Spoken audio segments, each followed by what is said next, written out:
Pleistocene. The Pleistocene, referred to colloquially as the Ice Age, is the geological epoch that lasted from c. 2.58 million to 11,700 years ago, spanning the Earth's most recent period of repeated glaciations.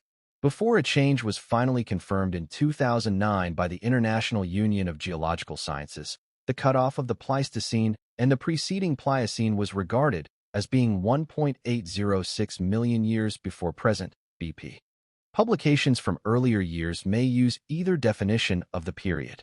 The end of the Pleistocene corresponds with the end of the last glacial period and also with the end of the Paleolithic age used in archaeology. The name is a combination of ancient Greek pleistos, most, and kainos, Latinized as sinus, new. The aridification and cooling trends of the preceding Neogene were continued in the Pleistocene.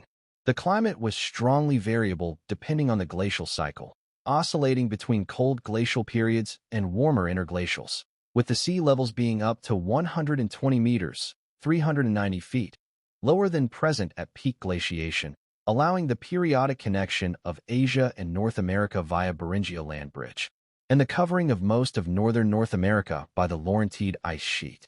At the end of the preceding Pliocene, the previously isolated North and South American continents were joined by the Isthmus of Panama, causing a faunal interchange between the two regions and changing ocean circulation patterns, with the onset of glaciation in the northern hemisphere occurring around 2.7 million years ago. During the early Pleistocene, 2.58 to 0.8 ma, archaic humans of the genus Homo originated in Africa and spread throughout Afro-Eurasia. The end of the early Pleistocene is marked by the mid-Pleistocene transition, with the cyclicity of glacial cycles changing from 41,000-year cycles to asymmetric 100,000-year cycles, making the climate variation more extreme. The late Pleistocene witnessed the spread of modern humans outside Africa, as well as the extinction of all other human species. Humans also spread to the Australian continent and the Americas for the first time. The late Pleistocene from around 50,000 years ago onwards was marked by the extinction of most large terrestrial animals outside of Africa, an extinction event otherwise unprecedented in the geological record due to its extreme size bias. Most authors suggest that climate change, the expansion of modern humans, or the combination of both were the likely causes of the extinctions. Etymology. Charles Lyell introduced the term Pleistocene in 1839 to describe strata in Sicily that had at least 70% of their molluscan fauna still living today. This distinguished it from the older Pliocene epoch, which Lyell had originally thought to be the youngest fossil rock layer. He constructed the name Pleistocene, most new or newest, from the Greek pailemdepsilon sigmatomicron, pleistos, most, and kapalphiotenu, kainos, Latinized as sinus, new. This contrasts with the immediately preceding Pliocene, newer, from pailemdepsilon omega-nu, plion, more, and kainos, and the immediately subsequent Holocene, wholly new or entirely new, from lambda-omicron, holos, whole, and kainos, epoch, which extends to the present time. Dating. The Pleistocene has been dated from 2.580 million, plus or minus 0.005, to 11,700 years BP, with the end date expressed in radiocarbon years as 10,000 carbon, 14 years BP. It covers most of the latest period of repeated glaciation, up to and including the Younger Dryas cold spell. The end of the Younger Dryas has been dated to about 9,700 BCE, 11,700 calendar years BP. The end of the Younger Dryas is the official start of the current Holocene epoch. Although it is considered an epoch, the Holocene is not significantly different from previous interglacial intervals within the Pleistocene. In the ICS timescale, the Pleistocene is divided into 4 stages or ages: the Gelasian, Calabrian, Chibanian, previously the unofficial Middle Pleistocene, and Upper Pleistocene, unofficially the Turantian. In addition to these international subdivisions, various regional subdivisions are often used. In 2009, the International Union of Geological Sciences, IUGS, confirmed a change in time period for the Pleistocene, changing the start date from 1.806 to 2.588 million years BP, and accepted the base of the Gelasian as the base of the Pleistocene. namely the base of the Monte San Nicola GSSB. The start date has now been rounded down to 2.580 million years BP. The IUGS has yet to approve a type section, Global Boundary Stratotype Section and Point, GSSB, for the Upper Pleistocene/Holocene boundary, i.e. the upper boundary. The proposed section is the North Greenland Ice Core Project Ice Core 75 degrees, 6 minutes north 42 degrees, 18 minutes west.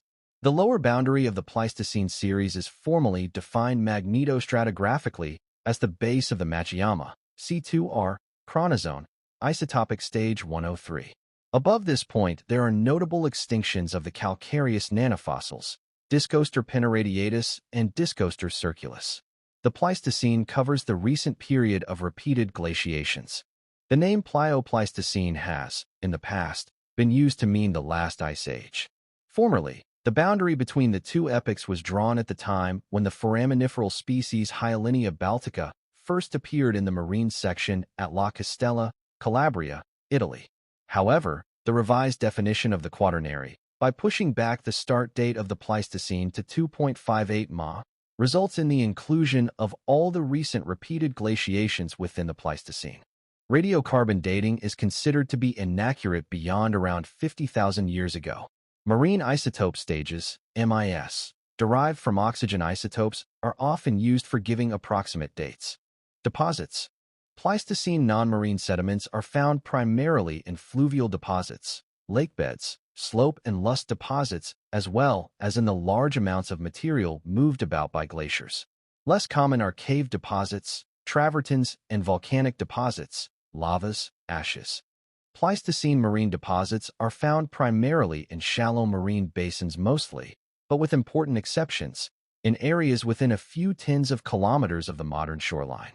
In a few geologically active areas, such as the Southern California coast, Pleistocene marine deposits may be found at elevations of several hundred meters.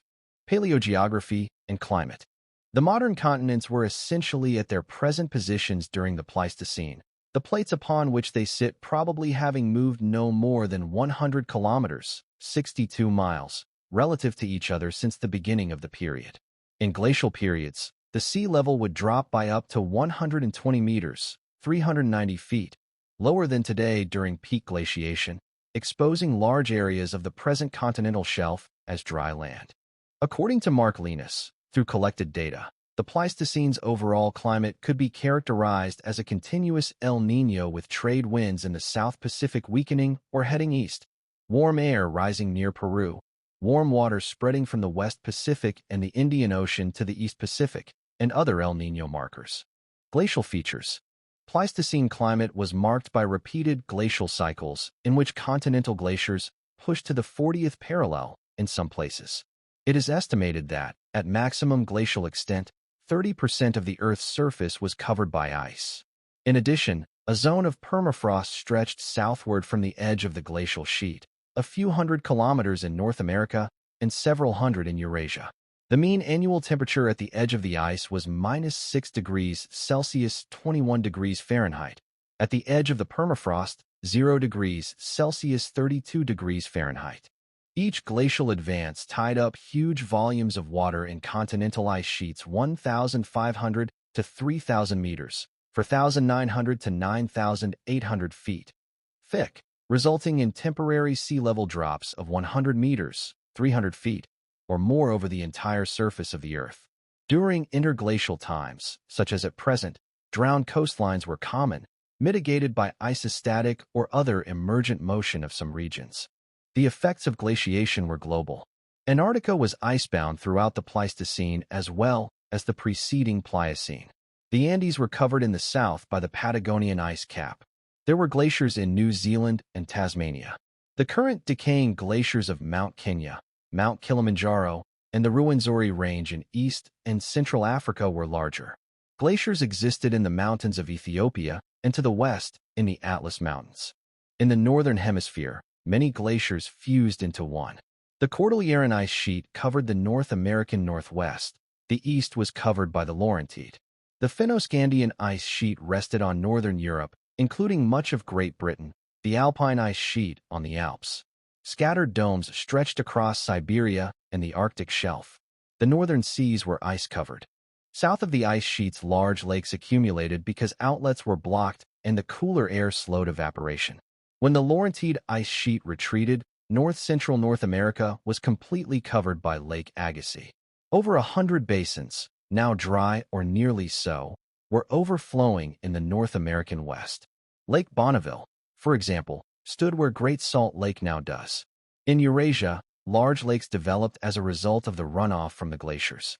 Rivers were larger, had a more copious flow, and were braided.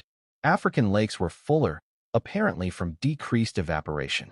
Deserts, on the other hand, were drier and more extensive.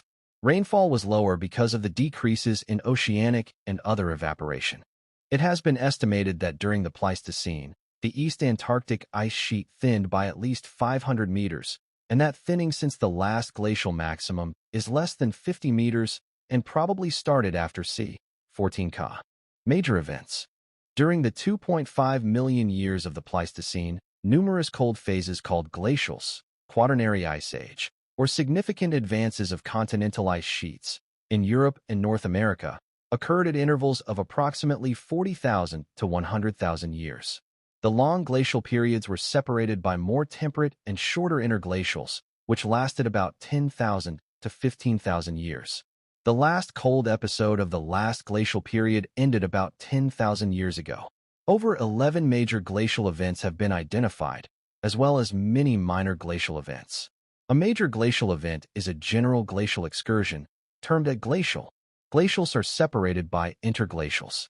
During a glacial, the glacier experiences minor advances and retreats. The minor excursion is a stadial. Times between stadials are interstadials. These events are defined differently in different regions of the glacial range, which have their own glacial history depending on latitude, terrain, and climate. There is a general correspondence between glacials in different regions. Investigators often interchange the names if the glacial geology of a region is in the process of being defined. However, it is generally incorrect to apply the name of a glacial in one region to another. For most of the 20th century, only a few regions had been studied and the names were relatively few. Today, the geologists of different nations are taking more of an interest in Pleistocene glaciology. As a consequence, the number of names is expanding rapidly and will continue to expand. Many of the advances and stadials remain unnamed. Also, the terrestrial evidence for some of them has been erased or obscured by larger ones, but evidence remains from the study of cyclical climate changes. The glacials in the following tables show historical usages, are a simplification of a much more complex cycle of variation in climate and terrain, and are generally no longer used. The headings Glacial 1 to Glacial 4 are designations indicating the 4 most recent glacials, with Glacial 4 being the most recent. These names have been abandoned in favor of numeric data because many of the correlations were found to be either inexact or incorrect, and more than 4 major glacials have been recognized since the historical terminology was established. Corresponding to the terms glacial and interglacial, the terms pluvial and interpluvial are in use. Latin, pluvia, rain. A pluvial is a warmer period of increased rainfall, and interpluvial is of decreased rainfall. Formerly, a pluvial was thought to correspond to a glacial in regions not iced, and in some cases it does. Rainfall is cyclical also. Pluvials and interpluvials are widespread. There is no systematic correspondence between pluvials to glacials, however. Moreover, regional pluvials do not correspond to each other globally. For example, some have used the term ris pluvial in Egyptian contexts. Any coincidence is an accident of regional factors. Only a few of the names for pluvials in restricted regions have been stratigraphically defined. Paleocycles. The sum of transient factors acting at the Earth's surface is cyclical: climate, ocean currents and other movements, wind currents, temperature, etc. The waveform response comes from the underlying cyclical motions of the planet, which eventually drag all the transients into harmony with them. The repeated glaciations of the Pleistocene were caused by the same factors.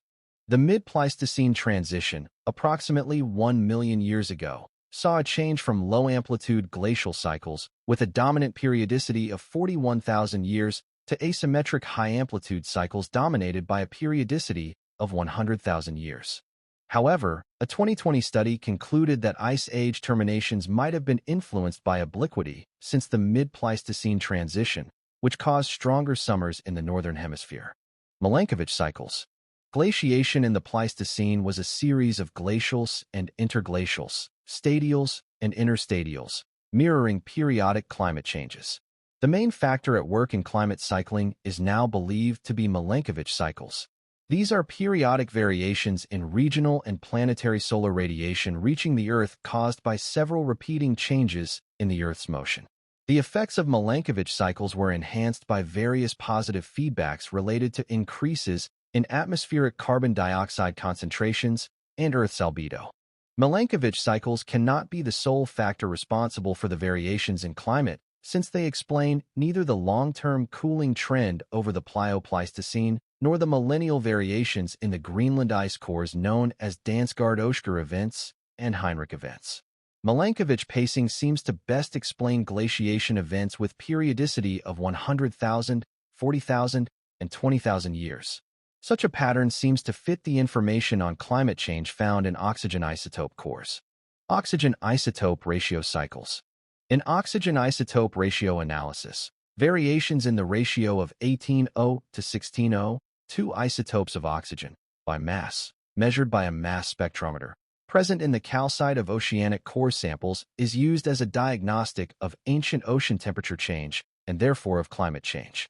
Cold oceans are richer in 18O, which is included in the tests of the microorganisms, foraminifera, contributing to calcite. A more recent version of the sampling process makes use of modern glacial ice cores. Although less rich in 18O than seawater, the snow that fell on the glacier year by year nevertheless contained 18O and 16O in a ratio that depended on the mean annual temperature. Temperature and climate change are cyclical when plotted on a graph of temperature versus time. Temperature coordinates are given in the form of a deviation from today's annual mean temperature, taken as 0. This sort of graph is based on another isotope ratio versus time.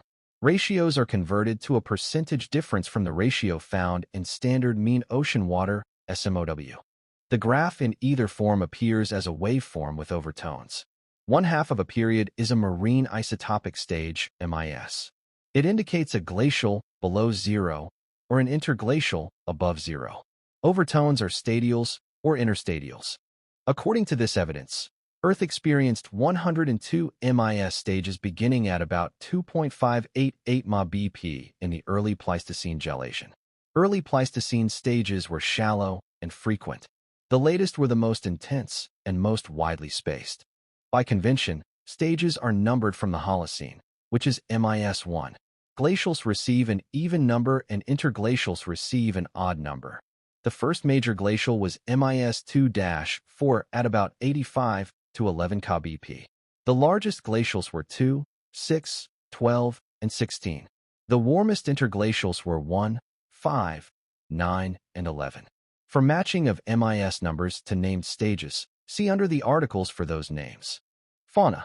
Both marine and continental faunas were essentially modern, but with many more large land mammals such as mammoths, mastodons, diprotodons, smilodons, tigers, lions, aurochs, short-faced bears, giant sloths, species within Gigantopithecus, and others.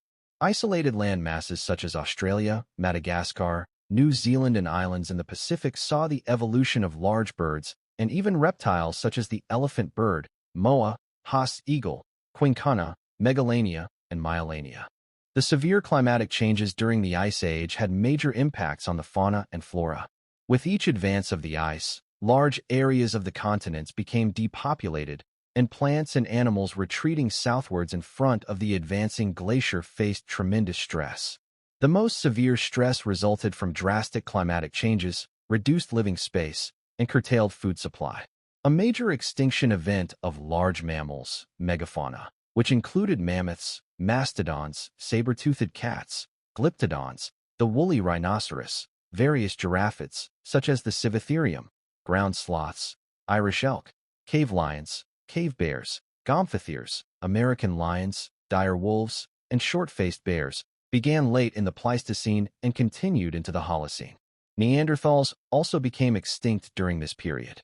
At the end of the last ice age, cold-blooded animals, smaller mammals like wood mice, migratory birds, and swifter animals like white-tailed deer had replaced the megafauna and migrated north.